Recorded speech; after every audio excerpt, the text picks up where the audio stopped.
Yo, what up? Welcome to the next episode of my vlog.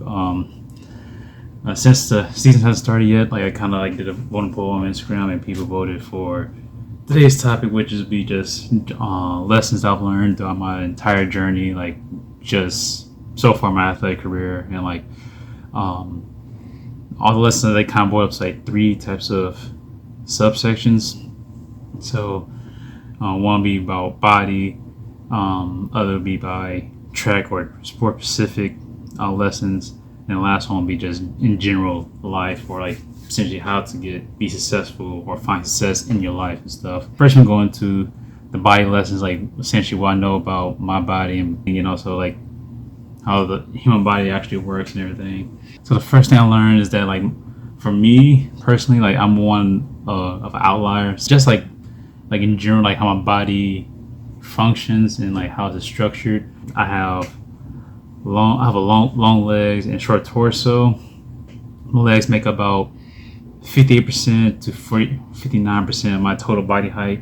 To get reference, I'm about 6 feet tall. So some of my legs are over a meter or 3 feet long. And not only, granted, that's typical structure for a sprinter.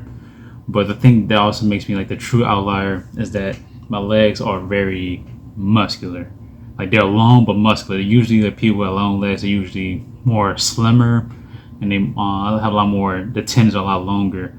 For me, I have a long Achilles tendon, but my quads are pretty huge. They're pretty big and pretty long. I'm not too sure where I get that. I'm not sure what side of the family I get that from, but it's just weird. So it makes honestly just training and different cues for me when I sprint a lot more, I guess, specialized and difficult, because I just don't fit with the usual archetypes of sprinters, like the short stocky or the long and elegant sprinter. I guess. The next thing I'll notice about my body is that it's gonna be a long time to actually get fully warmed up and get ready to go. Because I know some guys that they take 20 minutes to warm up and they're good to go. Some people take 30. For me, a proper warm up for me probably gonna take me about at least 45 minutes. If I'm on track meet and I only have one race, it'd probably be a good hour for my body to really get ramped up and actually get going. I'm actually very muscular. And granted, I'm not huge, mainly because I never trained for size. I always trained for strength, so I always had a lot of strength. But I think it's mainly due because I'm just very muscular, and because I'm very muscular, it just takes a long time for them to just get going. Previous meets at college or high school, usually my best races is usually my second to third, or even my fourth race. The first race is usually I'm still low-key still warming up. Third thing that I've learned, again, before some of my body, is that the higher stress my body's under, for some reason, the better it performs. My coach, Garen Hendricks, he can tell you this from experience, that usually the latter part of my workouts, usually when I run my fastest, you're supposed to get slower as the work goes out, but I somehow always get faster. My body just does that. Even one example is when I was at Webster my freshman year. They had this 1 week. It was a shorter week, but it was a harder week.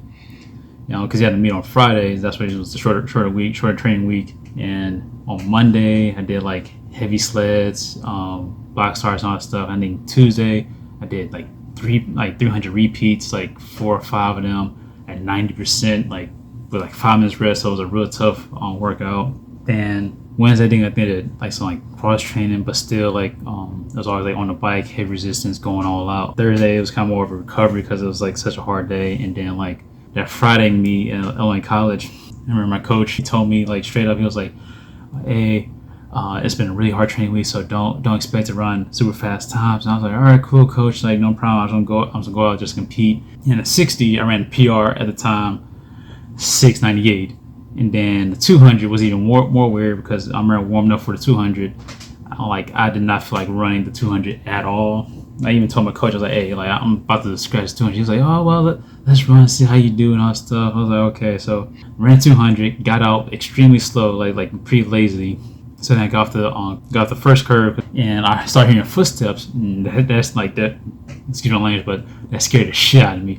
So I started sprinting. I started like going all out because I'm like, oh crap! I'm not like, at least I'm not gonna try to get passed up in the first 50 meters of the race. So I started hauling ass, and then across the line in 23:05, which at the time broke the school record for the 200. And like I remember everyone's jaws dropped because he was like, whoa, like it's like, whoa, what the fuck, like how'd you do that? I was like, I don't know, like it just came out of me. And it's especially cool because at the time I had a outdoor 200 meter PR of 22:8, so I almost broke my outdoor PR indoors. So like at that point, my coach was like, okay, so you're very like your body for some reason like responds really good to high stress, high like really tough challenges and stuff like.